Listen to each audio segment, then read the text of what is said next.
After watching the long, drawn-out hour and 15-minute boring pilot premiere of Star Trek Starfleet Academy, I asked myself a question about the beginning of this episode. And no, I am not talking about the story of the character which this show seems to be centering around, the young man named Caleb. I'm talking about this ridiculous event that happened back in the year 3069 called the burn.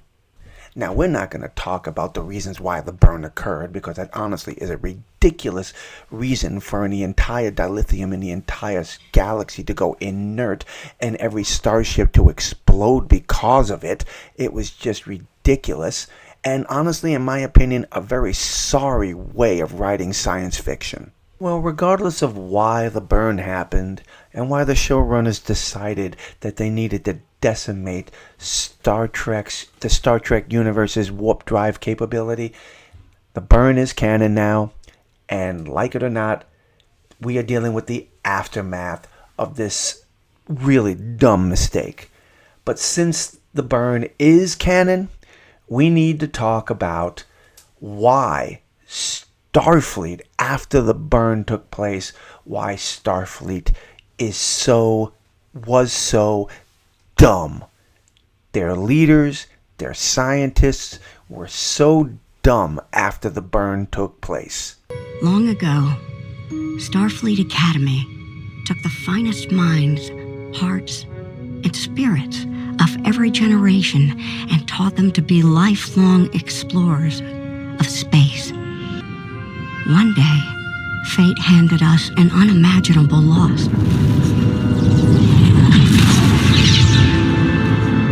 The burn. And it all went away. So Starfleet took the brightest minds they could find and sent them off to Starfleet Academy and molded them, educated them, and sent them off into space to serve in Starfleet to advance the prosperity of the Federation. And then the burn happened. And what? What happened to these people, these bright minds? Did they suddenly take stupid pills and completely forget about the history of the Federation, the history of the Alpha Quadrant? In today's video, I intend to show you clips from various series in the Star Trek universe, which of course are canon, just like the burn is, proof that Starfleet did not need to lie down and surrender after the burn destroyed those ships and killed off the dilithium. Let's rock and roll! 6.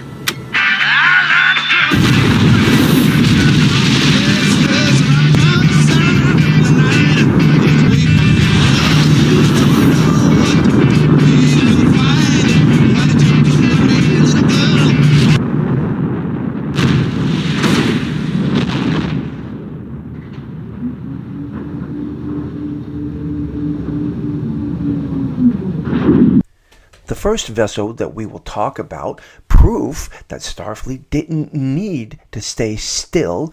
They had a way of traveling warp drive without dilithium, is Zefram Cochrane's warp ship. There was no dilithium involved with this vessel. It was able to operate maybe at warp 1, but at the same time, it had the ability to go to warp speed without dilithium. And with the way the technology existed in the Star Trek universe, when the burn happened, I am pretty sure that they could have invented some way of increasing warp capability on nuclear vessels without any catastrophic events taking place. Continuing on our exploration as to how Starfleet could have survived without dilithium and still use propulsion other than warp drive, we have Star Trek The Next Generation, episode 10 from season 5, New Ground, where the Enterprise is taking part in experiments in a newly designed propulsion system called the soliton wave. I mean, think about it. No more bulky warp engines or nacelles. A ship just generates a soliton wave and then rides it through space like a surfboard. This is going to be like being there to watch Chuck Yeager break the sound barrier, or Zefram Cochrane engage the first warp drive. 23 field coils working in concert will generate the soliton wave from this point on the planet's surface. If our theories are correct, the wave will envelop the ship and push it into warp. Warp without warp drive. They're going to put you out of a job, Geordi. I hope so, Commander. Okay, so the soliton experiment itself was an initial failure, but the experiment did prove that there are ways of entering warp speeds without the use of dilithium and the use of warp cores. So obviously, this is the type of experiment that Starfleet should have been looking more into after the burn. So now on our final stop in this video, we're going to go to Deep Space Nine and explore Season 3, Episode 22, Explorers. Look at this.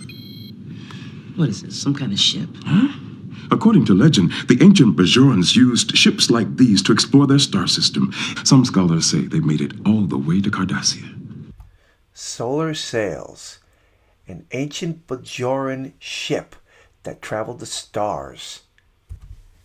These solar sails have the ability to make it all the way from Bajor to Cardassia, and this is long before the ability of warp drive.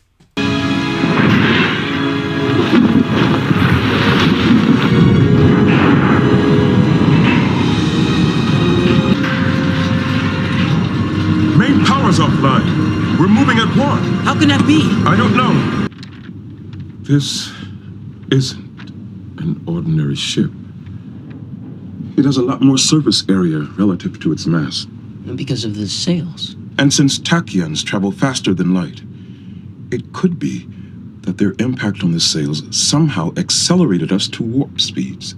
This video right here proves that Starfleet, after the burn happened, had the ability to travel at warp. They were not cut off from the rest of the planets that inhabited made up the Federation. The burn killed off dilithium and warp cores, yes, but solar sails could have been used to travel throughout the Federation, larger versions, probably with more advanced technology than what Cisco used. They could have looked into the soliton wave once again, because so much time had passed since the creation of that technology, and I'm sure by the time the burn had happened, they would have found ways to stabilize the soliton wave. Now, if that isn't good enough for them, well, then they could have gone back to Zefram Cochrane's old warp drive system, because again, that did not operate or require a dilithium crystal to operate. There are so many ways that the Federation could have achieved warp drive without the use of dilithium or warp cores. After showing some of these videos, it's becoming very clear to me that the showrunners for Star Trek did not have any idea what the franchise or the history of this franchise entailed, and how travel through warp was possible without warp cores and without dilithium. Either they didn't know their own history, or they just decided that this would be a perfect way to deconstruct Gene Roddenberry's masterpiece so they can reimagine it in their own image. Anyway, I would love to hear your thoughts and comments on this, so please drop them below and let me know. Until the next time, my friends, God bless.